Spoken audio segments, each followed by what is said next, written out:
जय श्री कृष्ण। आपका स्वागत है आज के एपिसोड में।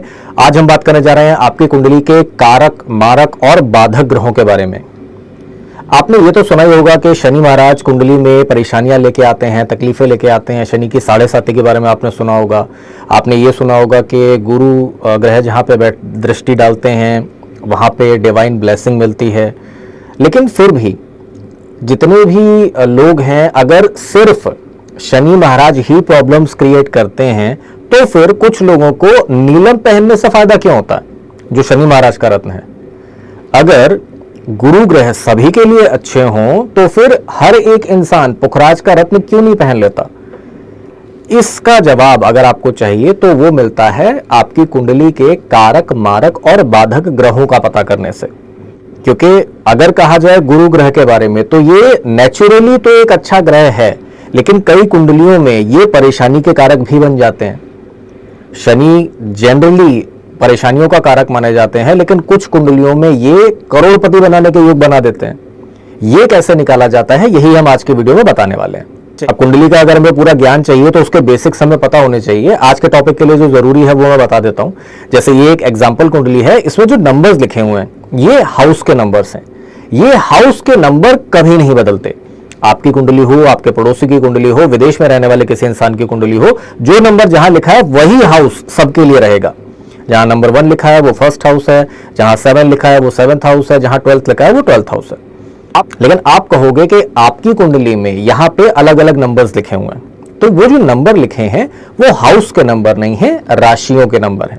क्योंकि हाउस तो फिक्स है ना। अब जैसे आप जिस घर में रहते हो सकता है आपसे पहले वो किसी और का रहा हो, वो बेच के चला गया, आज आप उसके मालिक हो। कल की डेट में आप अगर इसे बेच दोगे तो कोई और इसका मालिक हो जाएगा। लेकिन ये हाउस तो उठ के कहीं नहीं जा रहा ना, हाउस तो वहीं का वहीं है, बस मालिक बदल रहे हैं। यही चीज कुंडली में भी होती है। तो हाउस फिक्स होते हैं, जैसा मैंने दिखाया 1 2 3 4 5 सीक्वेंस जो है सेम रहेगा, सबके लिए हाउस वही रहेंगे। वहां पे जितने नंबर की राशि बैठी है वो उस हाउस के मालिक हो जाते हैं। जैसे आपकी अगर कुंडली में फर्स्ट हाउस में 6 नंबर लिखा हुआ है तो आपकी कुंडली के फर्स्ट हाउस का मालिक जो है वो 6 नंबर की राशि है। मतलब जिनके भी फर्स्ट हाउस में 6 नंबर लिखा हुआ है उनके फर्स्ट हाउस की मालिक कन्या राशि है, और उस राशि के लॉर्ड उस हाउस के लॉर्ड कहे जाते हैं। यानी कि फर्स्ट हाउस के लॉर्ड हो गए बुध ग्रह। अब यहां पे राशियां क्यों नहीं लिखी जाती, नंबर क्यों लिखे जाते हैं? क्योंकि राशियों का सीक्वेंस भी सेम है, फिक्स होता है। मेष, वृष, मिथुन, कर्क, सिंह, कन्या, तुला, वृश्चिक, धनु, मकर, कुंभ, मीन, ये सीक्वेंस कभी नहीं बदलता। इसी वजह से राशियों का भी नाम नहीं लिखा जाता, सिर्फ नंबर लिख दिया जाता है। तो समरी क्या हुई, हाउस फिक्स रहेंगे, राशियां बदल सकती हैं। जो राशि जिस हाउस में बैठी होगी उसके मालिक उस हाउस के मालिक कहे जाएंगे, उस हाउस के लॉर्ड कहे जाएंगे। तो ये तो था बेसिक कुंडली के बारे में। अब आज के टॉपिक पे आ जाते हैं। आपकी कुंडली में जो पहला घर होता है, जो 5वां घर होता है, जो 9वां घर होता है, ये सबसे शुभ हाउसेस माने जाते हैं। ठीक है ना। लग्न के जो मालिक होंगे, 5th हाउस के जो मालिक होंगे, 9th हाउस के जो मालिक होंगे, इन्हें आपकी कुंडली के कारक ग्रह कहा जाता है। क्योंकि ये आपकी कुंडली में हमेशा अच्छे फल देने वाले ही होते हैं। आपकी कुंडली में अगर आपको कभी कोई रत्न पहनना है, कभी आपको ये देखना है कि कौन सा ग्रह आपकी कुंडली में सबसे अच्छा है, तो जो आपकी कुंडली के इन त्रिकोण हाउस के मालिक होंगे वो कारक ग्रह कहे जाते हैं।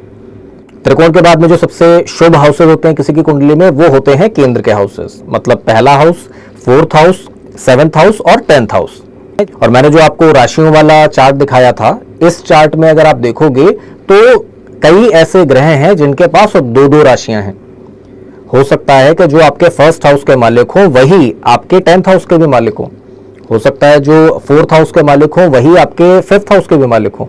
अगर कोई ग्रह आपके केंद्र और त्रिकोण दोनों के हाउसेस के मालिक हो जाते हैं तो इन्हें प्रबल योग कारक कहा जाता है। मतलब वो जो ग्रह होगा वो आपकी कुंडली में आपको हमेशा अच्छे फल ही देगा। आप उससे जुड़ा हुआ व्यवसाय कीजिए, आप उससे जुड़े हुए रत्न पहनिए, उसको आप जितना प्रसन्न करके रखेंगे आपकी जिंदगी में खुशियां उतनी ही ज्यादा आती रहेंगी।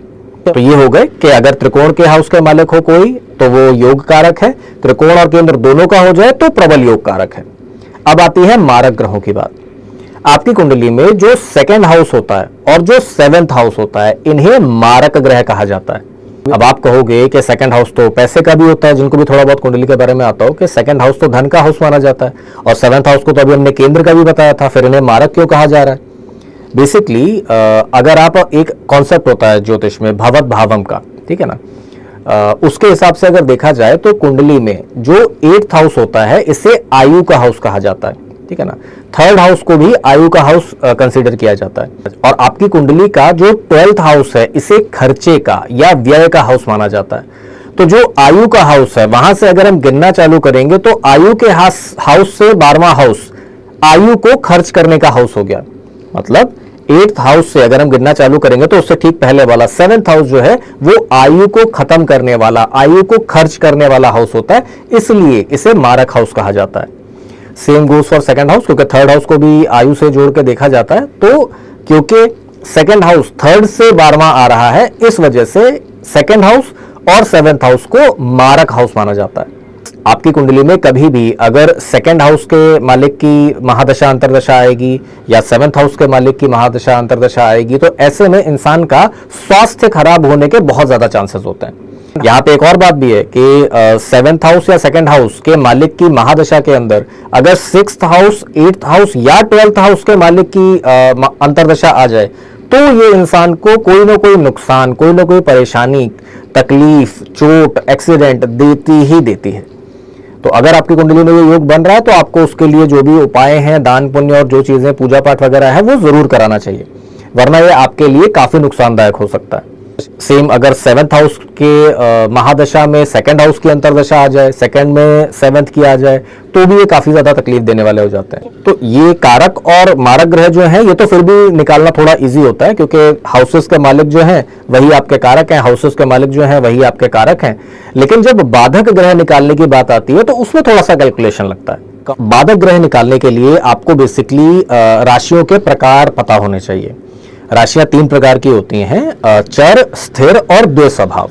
इसको निकालने के लिए भी एक बहुत सिंपल तरीका मैं आपको बता देता हूं, याद करने की आपको कोई जरूरत नहीं है, मैं एक ऐसे तरीके से समझाऊंगा कि आपको हमेशा के लिए याद रहेगी। राशियां 3 प्रकार की होती हैं, चर, स्थिर, द्वैस्वभाव, ठीक है। अब जो राशियों का सीक्वेंस है उसे भी आप इसी तरीके से रखिए, पहली राशि चर, दूसरी स्थिर, तीसरी द्वैस्वभाव। अब वापस इस पे आ जाइए, चौथी चर, 5वीं स्थिर, छठी द्वैस्वभाव। फिर वापस आ जाइए, 7वीं चर, 8वीं स्थिर, 9वीं द्वैस्वभाव। फिर से वापस आ जाइए, 10वीं चर, 11वीं स्थिर, 12वीं द्वैस्वभाव, ठीक है ना। तो 1 2 3 1 2 3 के हिसाब से अगर आप याद करोगे तो चर, स्थिर, द्वैस्वभाव राशियां आपको पता चल जाएंगी। अब इनका बाधक ग्रह निकालने में कैसे उपयोग किया जाता है? बहुत सिंपल है।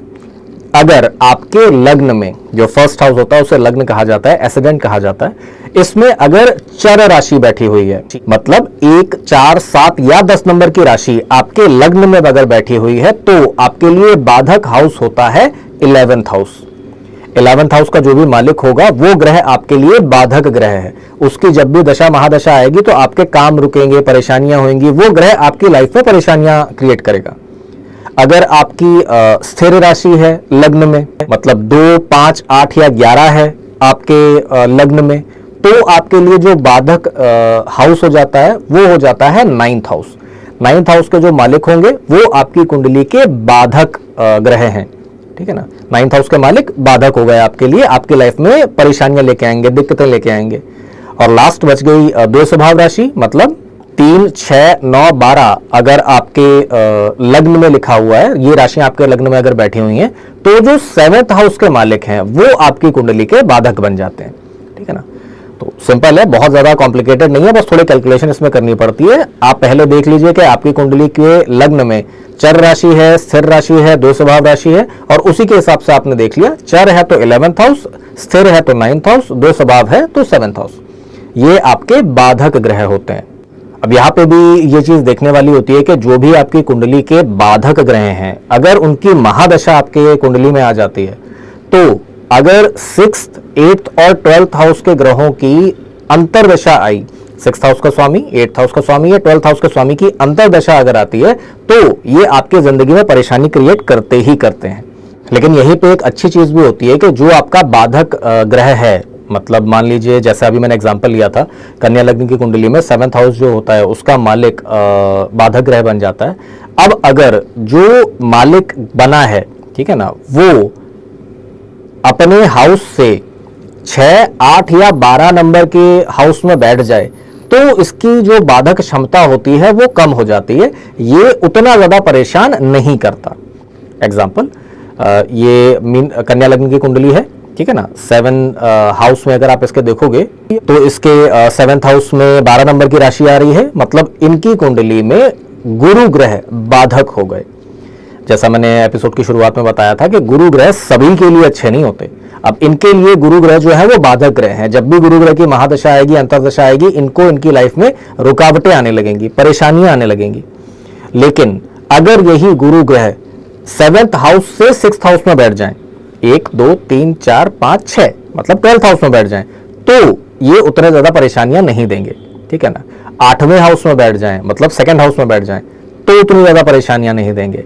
12वें हाउस में बैठ जाएं, मतलब 6th हाउस में बैठ जाएं, तो ये उतनी बाधाएं नहीं क्रिएट करेंगे। तो आज के एपिसोड में हमने जाना कि आपकी कुंडली में कारक, मारक और बाधक ग्रह कैसे निकाले जाते हैं, किन ग्रहों को आपको बलवान बनाना चाहिए, किन के रत्न पहनने चाहिए, किनका आराधना करनी चाहिए जो आपको बहुत अच्छे फल देंगे, और कौन से ऐसे ग्रह हैं, कौन से ऐसे हाउसेस हैं जिनके मालिकों को, जिन ग्रहों को आपको दान दक्षिणा करते रहना चाहिए ताकि वो आपकी लाइफ में प्रॉब्लम्स ना क्रिएट करें।